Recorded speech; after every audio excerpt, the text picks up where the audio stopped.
Olá, bem-vindos ao Passo A2 Estudos de Caso, um espaço onde vamos abordar assuntos pertinentes na área da construção, relacionando projetos ou obras com o assunto em foco.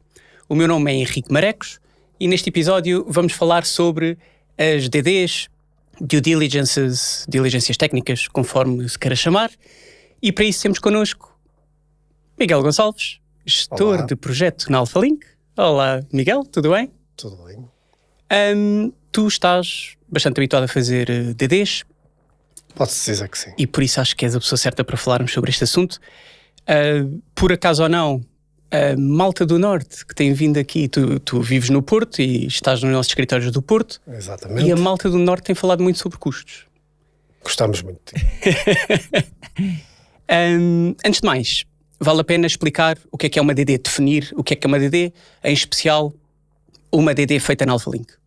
Certo. Eu definiria uma DD, uma diligência técnica da AlphaLink, antes de passarmos propriamente aos passos em que seguimos numa diligência técnica. Uma DD é essencialmente uma ferramenta de apoio a quem investe. Seja um investimento num terreno, num edifício existente,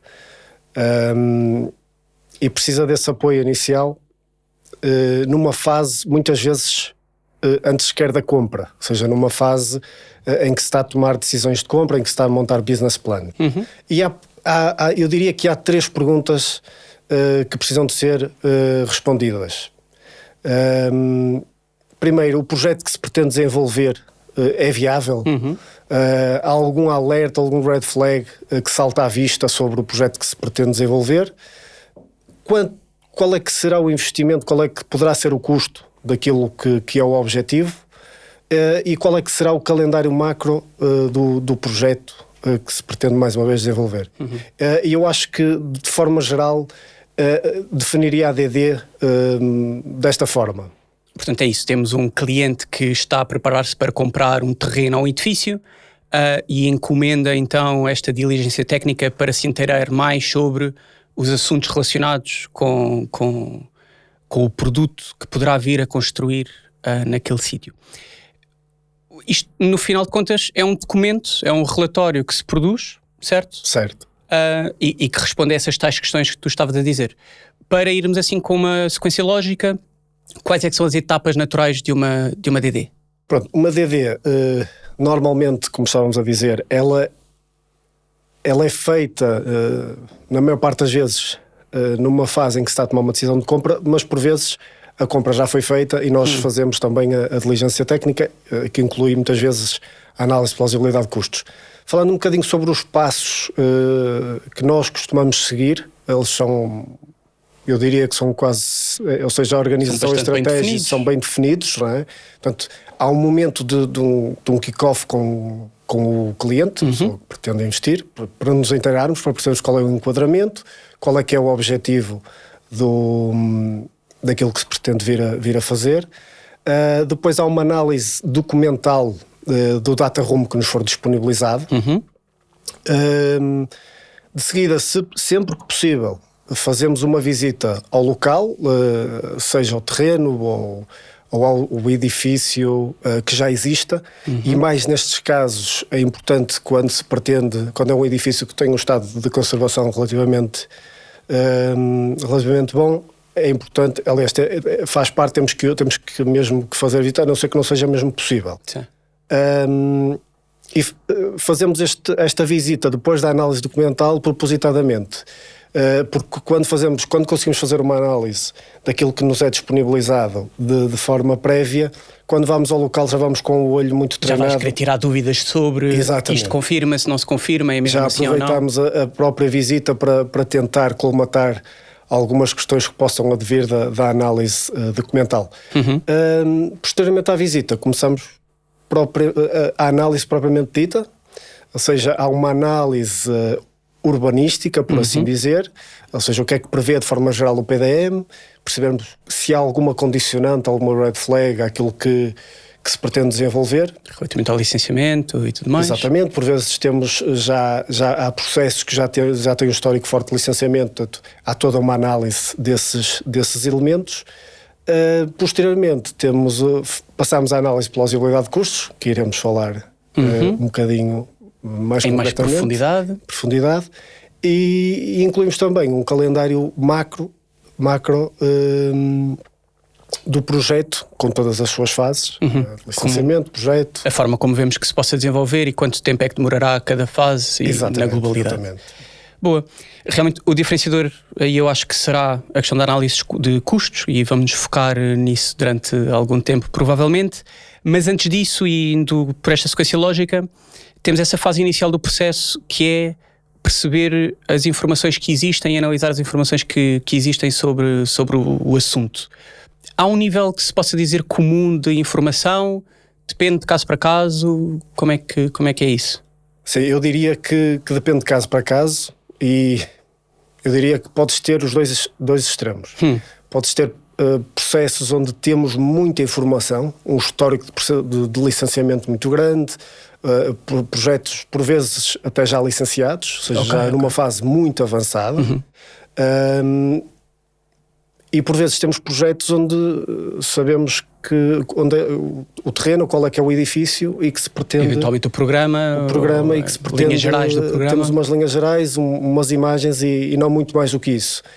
Nós conseguimos trabalhar com os dois níveis de informação. A grande diferença de um para o outro é o nível de pressupostos ou premissas que iremos ter que assumir durante a nossa análise para podermos desenvolver a nossa diligência técnica. Ok. Portanto, o impacto que tem no desenvolvimento é essa... tens de assumir mais assuntos, tens de assumir mais características e explicitá-las muito bem, ter cuidado para que fiquem bem explícitas aquilo que se está a assumir. Assim, uma curiosidade, dá-te mais gozo fazer uma DD com mais ou com menos informação à partida? Olha, eu responderia-te... independentemente do grau de informação, dá-me gozo de desenvolver diligências técnicas como desenvolvemos na AlphaLink.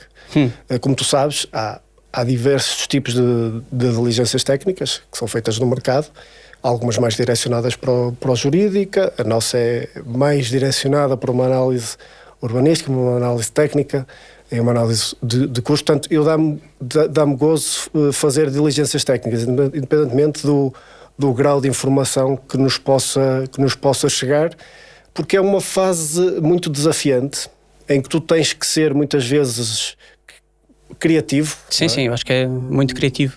E tens que ter tens de ter uma vasta experiência, que eu acho que nós temos dentro da casa, para conseguir desenvolver uma diligência técnica competente. E é uma fase, nós temos, como costumamos dizer na AlphaLink, nós somos gestores de projetos, no âmbito da construção civil, desde a folha em branco até termos um edifício completamente operacional.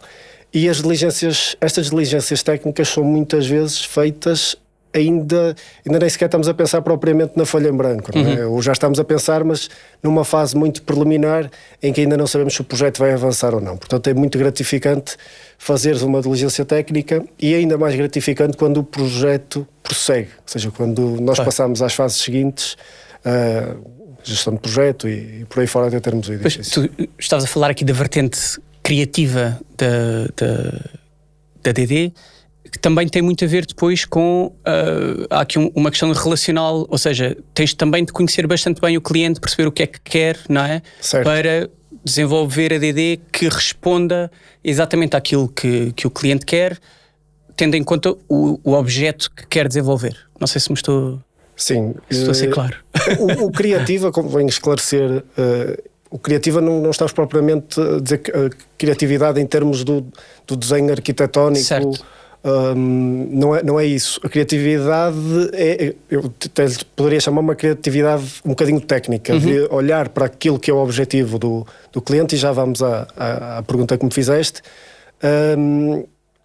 e perceber o que é que, ou seja, o que é que nós temos que pensar para desenvolver este projeto, quais serão os passos para o desenvolvimento desse projeto. E, ou seja, não é uma criatividade artística, se calhar diria assim, mas também não é uma linha à direita, não é? Ou seja, não existe mais uma vez um algoritmo para fazer. Certo, e aliás, quando temos mais informação, essa criatividade tende a ser menor, porque já existe muita coisa de fora. Claro, é mais assertivo, não é? Exato. Sobre os clientes, deixa-me só dizer-te, nós trabalhamos com vários clientes, com promotores, com hoteleiros. Claro que quando trabalhamos com um cliente que já conhecemos, já sabemos à partida o produto que é pretendido, o nível de qualidade, se for o que é que valoriza mais, o que é que valoriza menos. Se é um hotel de 3 estrelas, se é um hotel de 4 estrelas, se é um edifício de escritórios, se é costume fazer com o nível de certificação X ou Y.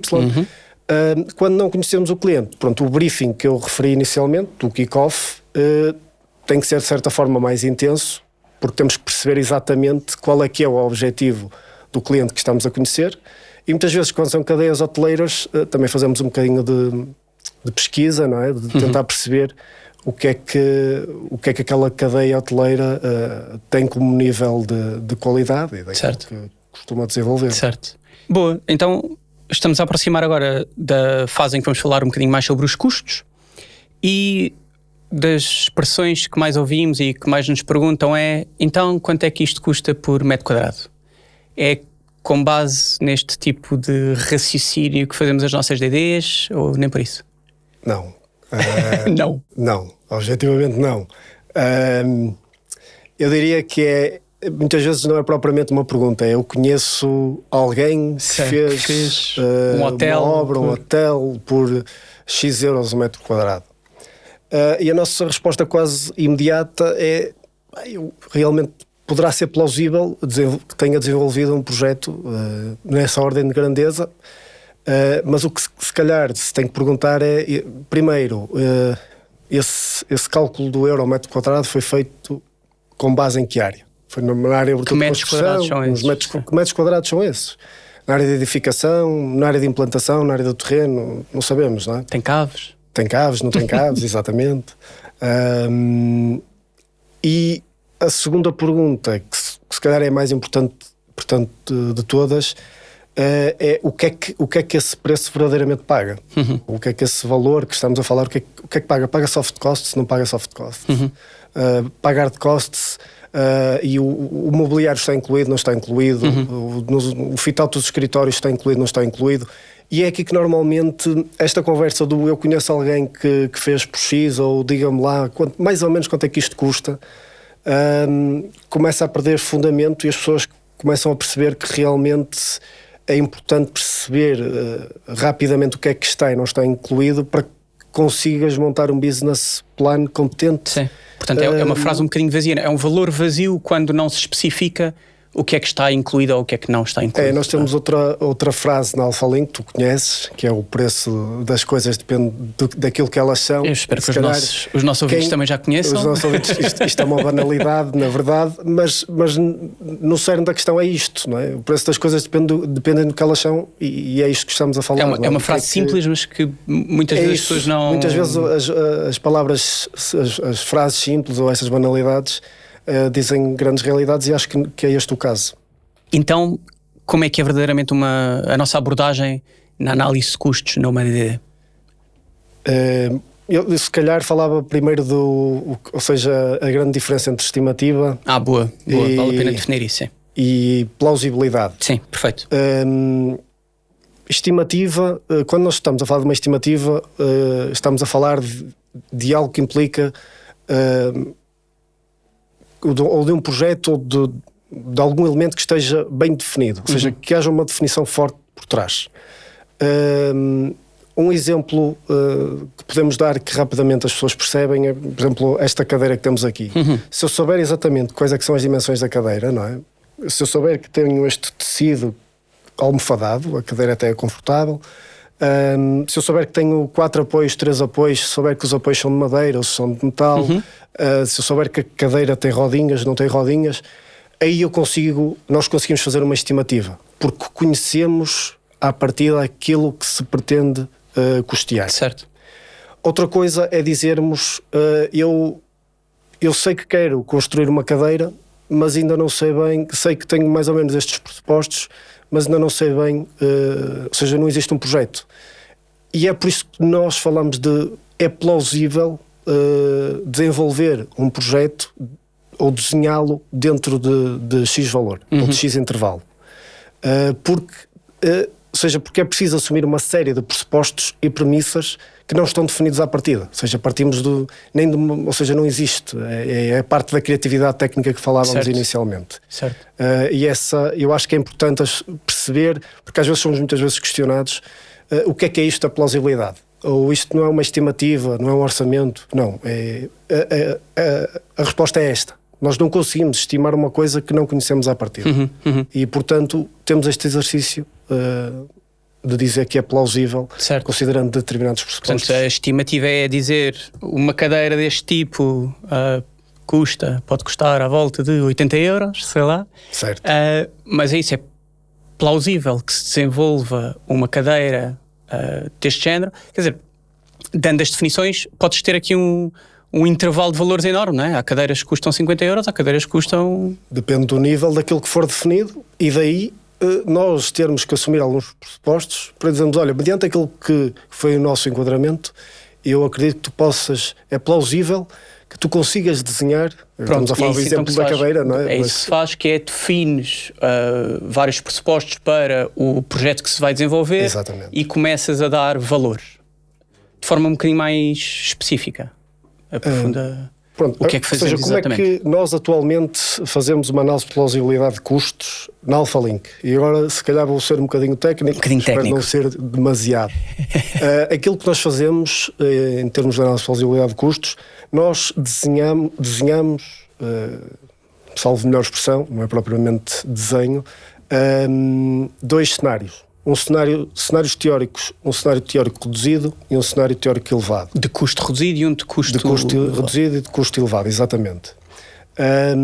Estes cenários são quase como que um MTQ, resumido, não é? Porque um MTQ de uma empreitada tem milhares de páginas. Um mapa de quantidade de trabalhos, não é? Portanto, um descritivo de artigos do género. Certo, muito baseado em rácios daquilo que é a nossa experiência. O edifício vai ter 100 janelas, o edifício vai ter 120 portas. Certo. Ou seja, nós tentamos desenhar, ou seja, o Jaime disse uma vez numa das nossas formações internas, o melhor MTQ que um projeto pode desenvolver é aquele que tu consegues ler e quase que nem sequer tens que ir ao desenho confirmar. Sim. Ou seja, que tu consegues ler aquilo que foi descrito e consegues perceber quase exatamente o que é para executar. Desenhar pelo articulado. Ou seja, daí o desenhar o articulado. Ou seja, é isto que nós tentamos transpor nos nossos cenários teóricos.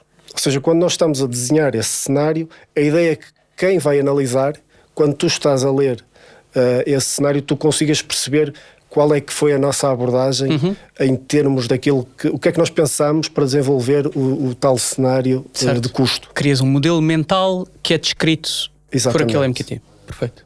Por exemplo, nas fachadas, tens uma parte opaca, tens uma parte de vidro, se considerarmos 70% de opaca, 30% de vidro, pronto, que isto varia depois mediante o nível de informação que tivermos, mas é isso que nós tentamos fazer.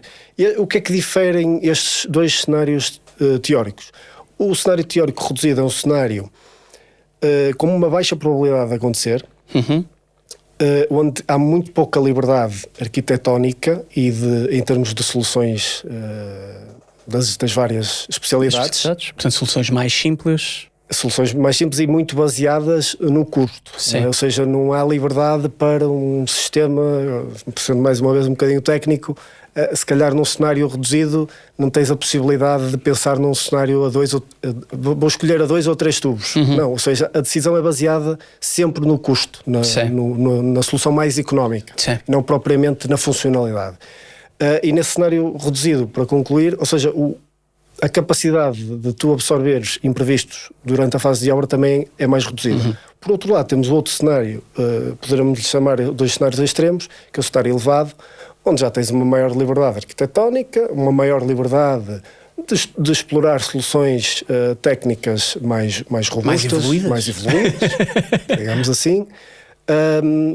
em que efetivamente o grau de probabilidade de tu atingires esse cenário é baixo, mas é alto ao mesmo tempo quando falamos de probabilidades, neste caso, e sendo mais uma vez técnico, o percentil, que se define por, ou seja, é a probabilidade de eu atingir aquele valor ou ficar abaixo dele. Ou seja, quando estamos a falar de cenário teórico elevado... Quase como se fosse uma probabilidade acumulada, não é? Seja, exatamente. consegues... Quando estamos a falar de um cenário teórico elevado, se calhar é uma baixa probabilidade de atingires, porque se calhar não vais levar o projeto para um valor tão elevado, não é? Mas a probabilidade de atingires aquele valor e ficares abaixo dele, essa probabilidade acumulada é elevada. Boa. Uma das coisas que tu também disseste aí, que foi essa de desenhar para o custo, não é? Também é sempre um pressuposto bastante forte das nossas DDs, não é?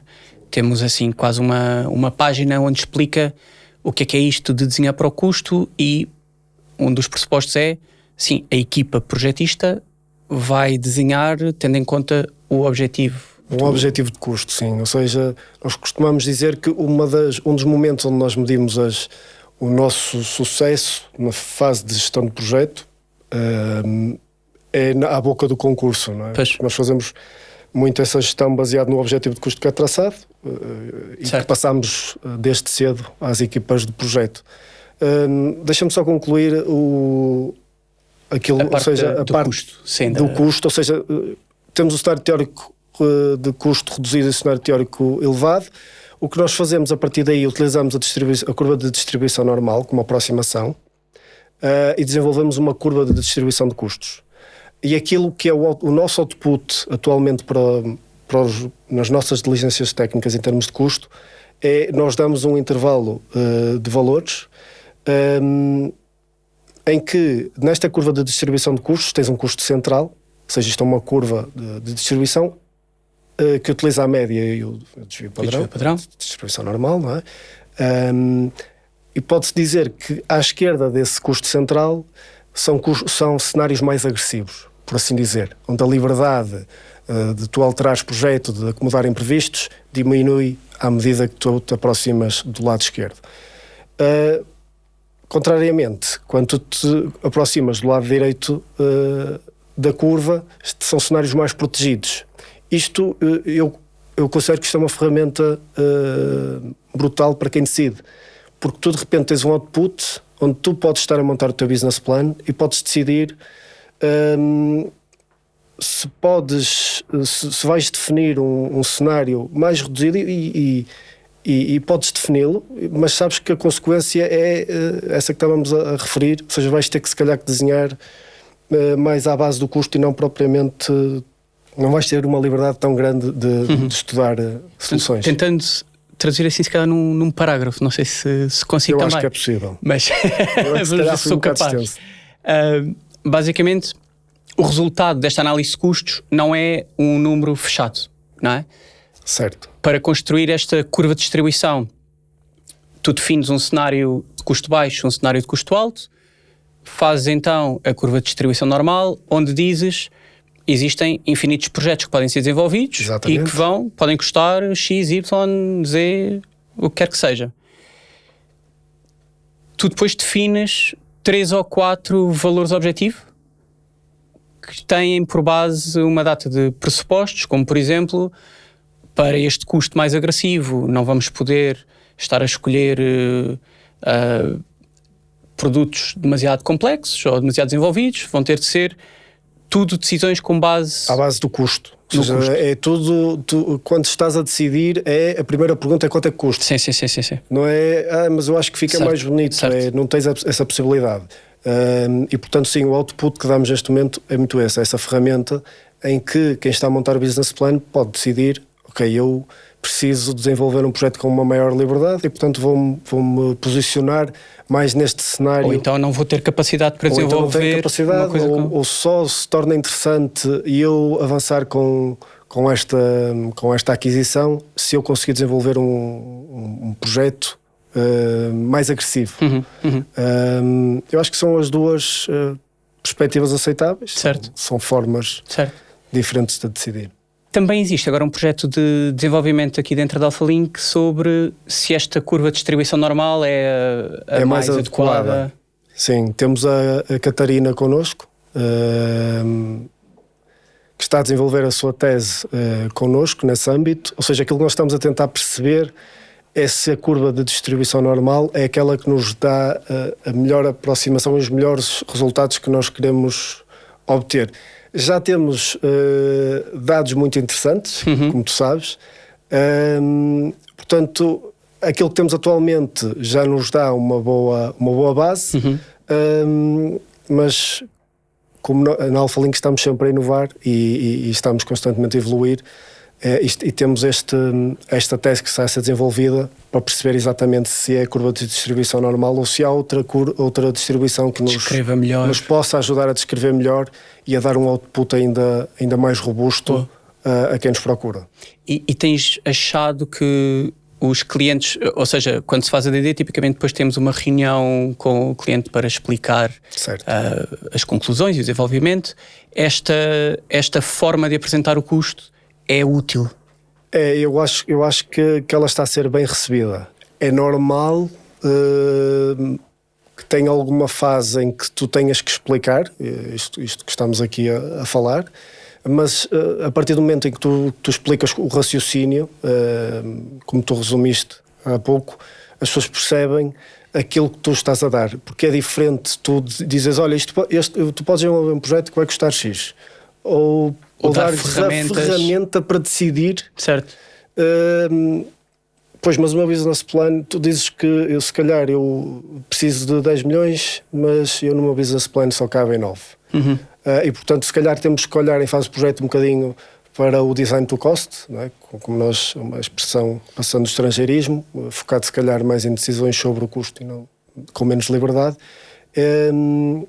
E eu acho que é isso que torna muito interessante este output que nós trabalhamos nas DDs atuais e que vai evoluir muito provavelmente com as conclusões da tese da Catarina, por isso esperem para ver.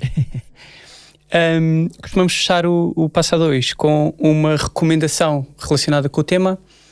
Quando um cliente contrata uma DD e está a analisar o resultado, para onde é que achas que deve olhar com mais atenção ainda? Ou seja, quais é que são assim, os pontos fulcrais para perceber se tem ali bons resultados, boas ferramentas ou nem por isso? Olha, eu diria, eu se estivesse do lado de quem investe e contratasse uma diligência técnica, no que ao custo diz respeito, primeiro iria tentar perceber se haveria alguma red flag. Mas essa salta à vista, por ser vermelha. Por ser vermelha, exatamente. Que me impedisse do projeto que pretendia desenvolver. Quanto aos custos, e vai um bocadinho à conversa que tínhamos eu conheço alguém que fez isto por X ou por Y. Eu acho que é muito importante perceber o que é que está e não está incluído no custo que te está a ser apresentado. E eu acho que é isso que nós fazemos muito bem desde o início nas nossas diligências técnicas.